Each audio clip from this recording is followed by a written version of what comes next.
வணக்கம். இன்றைக்கி நம்ம என்ன பார்க்க போகிறோம்னா முட்டை வேப்புடு தான். இதுக்கு தேவையான பொருட்கள்னு பார்த்திங்கன்னா ஒரு 5 முட்டை எடுத்திருக்கேன். இதுக்கு நல்லெண்ணெய் ஒரு குழிக்கரண்டி யூஸ் பண்ணியிருக்கேன். இதுக்கு தேவையான மசாலா பார்த்திங்கன்னா ஒரு பெரிய ஆனியன், ஒரு 1/2 ஸ்பூன் பட்டவத்தல் தூள், ஒரு ஸ்பூன் மிளகு, 1 ஸ்பூன் தனியா, 2 பிஞ்ச் கரம் மசாலா வீட்டில் அரைச்சது, ஒரு 1/2 ஸ்பூன் சோம்பு, மஞ்சள் தூள் ஒரு 1/4 ஸ்பூன்.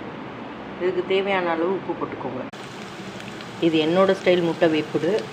இது இந்த மசாலா நல்லா எண்ணெய் பிரிஞ்சு வதங்கி வரட்டும். அது வரைக்கும் நல்லா வதக்கிக்கோங்க. எண்ணெய்லாம் இப்படி பிரிஞ்சு வர நேரத்தில் முட்டையை கலக்கி ஊற்றிக்கோங்க.